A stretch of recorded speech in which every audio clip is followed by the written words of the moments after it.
जय हिंद साथियों, डॉक्टर संग्राम पाटिल बात कर रहा हूँ। साथियों, एक मध्य प्रदेश का कोई बाबा है सत्संग करने वाला। उसके नाम से वो ब्राह्मण कोई सवर्ण लगता है। उसका एक वीडियो मैंने देखा सोशल मीडिया पे। एक आदमी जो उसकी भक्ति करता है, शायद वो जाकर उसके पैर छूता है, तो ये बाबा उसे कह रहा है कि अरे भाई अछूत हो, छूना नहीं। तो ये वैसे तो साधारण सी बात है, देश के काफ़ी सारे हिस्सों में ये ओपनली चलता है, छूत अछूत आज भी चलता है। मनुवादी लोग जो आज सत्ता में हैं, उनके हाथ में धार्मिक, सांस्कृतिक और सारी प्रकार की सत्ता उनके हाथ में है, तो ये खुले चलता है। लेकिन देश के कुछ ऐसे राज्य हैं जहाँ पर ये सहा नहीं जाता है, ये अनयूजुअल है। तो ये जो है साथियों, जो हो रहा है, आज भी हो रहा है अपने देश में, छुआछूत चल रही है, उसके बारे में ये कहाँ से आई, उसके बारे में जो ऐतिहासिक तथ्य है वो हमें जान लेने चाहिए। तो शूद्र, अस्पृश्य, शूद्र, वैश्य, क्षत्रिय, ब्राह्मण, ऐसे ये 4 वर्ण होते हैं। और जो वर्ण के भी नीचे है, वर्ण में नहीं है, उनको अस्पृश्य, अंत्यज कहा जाता है। और ये मनुस्मृति जो लिखी गई थी, ये भगवान बुद्ध का जो मार्ग बताया गया था, वो जैसे ही खत्म हो रहा था उस वक्त ये लिखी गई थी। ये ब्राह्मणों ने लिखी थी। और ये मनुस्मृति में ये वर्णन किया गया था कि लोग 4 तरीके के पैदा होते हैं। और ये ब्रह्मा के मुख से ब्राह्मण आते हैं, और भुजाओं से क्षत्रिय आते हैं, वगैरह वगैरह। और जो शूद्र होते हैं वो पैर से आते हैं, फीट से आते हैं। ऐसा ही वर्णन ऋग्वेद के पुरुष सूक्त में, ये जब संस्कृत में ये लिखे गए, शुरू में तो वेद ये मौखिक हुआ करते थे, प्राकृत में हुआ करते थे। जब लेकिन बुद्धा के बाद में ये संस्कृत में इनका भाषांतर हुआ, तो उस वक्त काफ़ी सारी चीज़ें बदल दी गई। और उसमें पुरुष सूक्त नाम का एक चैप्टर ऐड कर दिया गया, जिसमें ये सब जो मनुस्मृति की बातें है ये उसमें भी लिख दी गई कि 4 प्रकार के लोग होते हैं। और हमें काफ़ी सारे जो मनुवादी, ब्राह्मणवादी, वैदिक समर्थक जो होते हैं, वो हमें इस बात पर हमें गुमराह करते हैं कि जो वर्ण होते हैं वो कर्म से होते हैं, वो जन्म से नहीं होते। ये हमें झूठ बताते हैं, क्योंकि इन्हीं ग्रंथों में ये बताया गया है कि जब ब्रह्मा ने ये सब वर्णों की निर्मित की, मनुष्य को निर्माण किया मनुष्य का, तो उनको ये वर्ण जन्म से ही दे दिए और उनके कर्म भी फिक्स कर दिए। तो जो वह व्यक्ति जिस वर्ण में जन्मता है उसके कर्म फिक्स होते हैं, वो उसी प्रकार के कर्म जीवन भर करता है और अगला जन्म भी उसको उसी वर्ण का मिलता है। दूसरी, ये जो गलतफहमी, गलत बात हमें बताई जाती है ये वैदिक समर्थकों द्वारा कि अगर आप इस जन्म में अपने वर्ण के कर्म करोगे, वर्ण का धर्म के पालन करोगे, यानी अगर आप शूद्र है तो आप वैश्य, क्षत्रिय और ब्राह्मणों की सेवा करो, उनके गुलाम बनकर रहो, तो आपको अगली बार जो जन्म मिलेगा उसमें स्वर्ग मिलेगा या अच्छा वर्ण मिलेगा।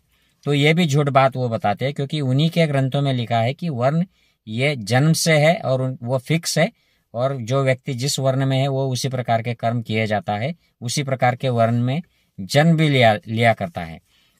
तो कैसे कर्म है? तो ब्राह्मण का कर्म होता है सबसे सेवा लेना, सबसे दान लेना, शिक्षा देना। और ब्राह्मण मतलब ये भगवान की तरह है, देव, भूदेव इनको कहा जाता है, कि ये इनकी सारी प्रॉपर्टी है, आप उनके सारे गुलाम हो। आपके वर्ण में जो औरतें हैं उनसे वो शादी कर सकते हैं, आपके ऊपर वो काफ़ी सारे अन्याय भी कर सकते हैं, आपका अपमान भी इजीली कर सकते हैं, आपको मार भी सकते हैं जान से। उनको सज़ा उसके बदले में कुछ ज़्यादा नहीं होती है। तो उसके जो डिटेल्स है तो मैं आपको वो बताऊंगा कि जो नाम किस वर्ण में कैसे नाम देने चाहिए, इसके लिए भी मनुस्मृति ने नियम बनाया है कि ब्राह्मण का नाम जो है वो एक आदरयुक्त होना चाहिए, और शूद्र का नाम जो है वो घृणास्पद होना चाहिए। वैसे ही संपत्ति, ब्राह्मण को संपत्ति, शूद्र की संपत्ति सारी हड़प करने का, अपने कब्जे में लेने का अधिकार होता है। शूद्र अगर कितना भी कमाए, उसको कमाने का अधिकार नहीं है। अगर वो कमाता है किसी तरह से तो वो ब्राह्मण की प्रॉपर्टी होती है। आपकी शादी जो है वो आपके वर्ण में होनी चाहिए, लेकिन ब्राह्मणों को ये मोहलत है कि वो क्षत्रिय, वैश्य या शूद्र किसी भी औरत से शादी कर सकते हैं। क्षत्रिय वैश्य शूद्रों की औरतों से शादी कर सकते हैं, वैश्य शूद्रों की औरत से कर सकते हैं, लेकिन शूद्र किसी भी अन्य वर्ण की औरत से शादी नहीं कर सकते हैं। अगर ऐसे कर दिया तो मृत्युदंड के अपराधी हो जाते हैं। अगर कोई किसी का अपमान कर देता है, तो अगर ब्राह्मण का कोई अपमान क्षत्रिय कर देता है तो उसको 100 पन की सजा है, उसको दंड है। अगर वैश्य ने कर दिया तो उसको 200 पन का दंड है। लेकिन अगर कोई शूद्र अपमान कर देता है ब्राह्मण का तो उसको मृत्यु दंड है।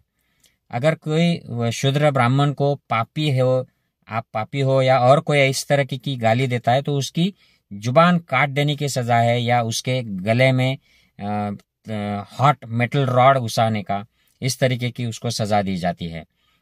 अगर ब्राह्मण किसी का अपमान करता है, समझो उसने क्षत्रिय का अपमान कर दिया, तो उसको 50 पन की सजा है। वैश्य का अपमान करने पर 25 पन, और ब्राह्मण अगर शूद्र का अपमान करता है तो उसको 12 पन की सजा है। अगर हत्या कर देता है, ब्राह्मण की कोई हत्या कर देता है तो उसको मृत्युदंड है। लेकिन अगर ब्राह्मण किसी शूद्र की हत्या कर देता है तो उसको सिर्फ पश्चाताप करना है। किस लेवल का? जैसे उसने किसी प्राणी को मार दिया हो, इस तरीके का उसको सिर्फ पश्चाताप करना है। शूद्र को शिक्षा नहीं है, उनको संपत्ति कमाने का अधिकार नहीं है, उनको धार्मिक अधिकार नहीं है, उनको शस्त्र रखने का अधिकार नहीं है। तो अगर वो कुछ भी कमाते हैं तो वो ब्राह्मण किसी भी समय वो उनसे हड़प सकते हैं, वो ब्राह्मणों की प्रॉपर्टी है। और अंत्यज जो होते हैं अस्पृश्य, ये तो उनसे भी ज्यादा बेहतर है। वो अगर किसी ब्राह्मण के साथ बैठ जाए गलती से तो उनको राज्य से हकाल देना होता है, उनके गुप्तांग जो होते हैं वो काट देने होते हैं। अगर वो किसी ब्राह्मण के सामने आकर उसको कोई पीड़ा पहुंचाए तो जिस अंग से वो पीड़ा पहुंचाता है वो अंग को काट देना होता है। अगर उसको ब्राह्मण को हाथ लगा दिया, वो पीड़ा हो गई, तो वो हाथ काट देना है। इस प्रकार की ये सारी सजाएं मनुस्मृति और सारे ब्राह्मण जो ग्रंथ है उनमें दी है। और राजा का यह कर्तव्य है, क्षत्रिय का, कि ये सब इम्प्लीमेंट करे, ब्राह्मण धर्म का संरक्षण करे और सारी प्रजा को कब्जे में रखे, और ये he has to make sure कि ये सब ठीक से चलता रहे, वर्ण का जो धर्म है इसका पालन होता रहे। और आज भी जो खुद को क्षत्रिय मानते हैं लोग, वो वही समझते हैं कि हमारा कर्तव्य है कि धर्म का पालन करे, धर्म की रक्षा करे। मतलब आप ये जो चातुर्वर्ण का धर्म है, आपके नीचे जो है उनको कंट्रोल में रखे, उनको कंपलसरी करे कि आप ब्राह्मणों की सेवा करें, क्षत्रियों की सेवा करें, और ये वर्ण वर्चस्व का जो वर्णा का जो धर्म है इसकी रक्षा करे। इसके खिलाफ कोई बोले तो आप उसको सजा दे। ये आज भी क्षत्रिय लोगों की ऐसी मान्यता होती है। हालांकि उनको डिटेल में पता नहीं होता है कि जो जिस धर्म की वो बात कर रहे हैं वो ये धर्म होता है, ब्राह्मण धर्म होता है। महिलाओं की अवस्था क्षुद्रों के समान ही होती है। वो चाहे ब्राह्मण की महिला हो या क्षत्रिय महिला हो या कोई भी महिला हो, उनको क्षुद्र ही माना जाता है, नीच माना जाता है, उनको भोग वस्तु माना जाता है। तो इस व्यवस्था को चैलेंज करने के लिए, इस वजह से शंकराचार्य और मनुस्मृति के पहले जो वर्ण व्यवस्था थी उसको बुद्धा ने चैलेंज किया था। वो 500-600-700 साल तक वो चैलेंज टिका रहा। उसके बाद में फिर से ब्राह्मणवादी वर्चस्व व्यवस्था आ गई, शंकराचार्य का पीठ आ गया। फिर उन्होंने ये सारे ग्रंथों को संस्कृत में फिर से उसका पुनर्लेखन किया, और फिर जो वर्ण व्यवस्था थी उसको पक्का कर दिया। फिर जाति व्यवस्था पक्की हो गई। उसके खिलाफ काफी सारे संतों ने आवाज उठाई, जैसे संत कबीर थे। हमारे यहाँ महाराष्ट्र में वारकरी पंथ जो था ये उसके खिलाफ आवाज उठाता, संत तुकाराम, संत ज्ञानेश्वर, ये सब। विवेकानंद जी ने चैलेंज किया था। महाराष्ट्र और कर्नाटक के बॉर्डर पर संत बसवेश्वर हुए थे, उन्होंने भी चैलेंज किया था। गुरु नानक ने चैलेंज किया, उन्होंने अपना अलग सा पंथ बना लिया।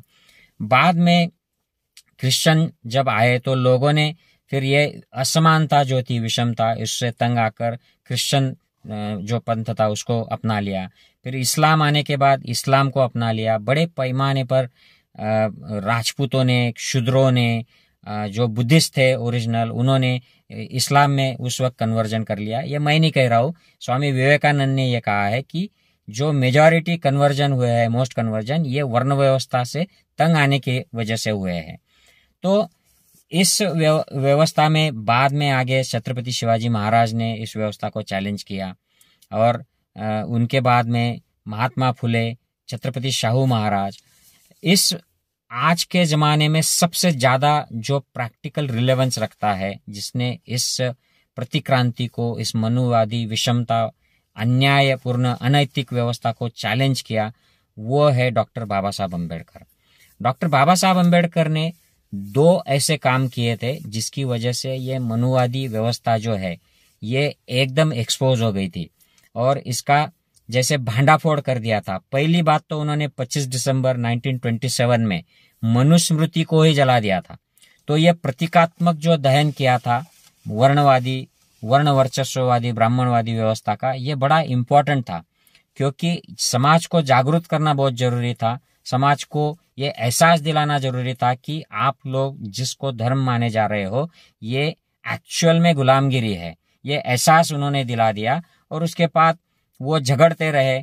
उन्होंने काफी जनजागृति की, काफी सारे आंदोलन किए और 1947 के बाद जब हमें स्वतंत्रता मिली और बाबा साहब के ऊपर ये जिम्मेदारी आई कि उनको स्वतंत्र भारत का संविधान बनाना है, तो उन्होंने संविधान में कुछ ऐसे कलम डाल दिए, आर्टिकल डाल दिए, जैसे आर्टिकल 14, 15, 16, 17, 18, जिसमें उन्होंने पूरी मनुवादी व्यवस्था का एकदम भांडाफोड़ कर दिया, उसको एक्सपोज कर दिया, उसको निष्प्रभ कर दिया।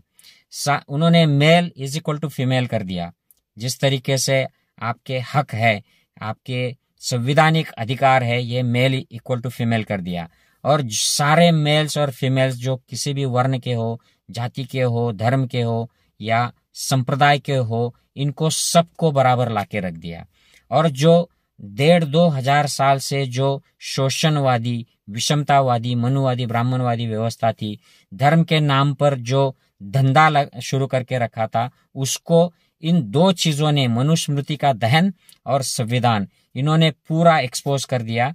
और लोगों के सामने बाबा साहब अम्बेडकर ने एक सामने बात रख दी कि भाई आप ये गुलामगिरी कर रहे हो। महिलाओं के सामने बात रख दी कि आप गुलामगिरी कर रहे हो।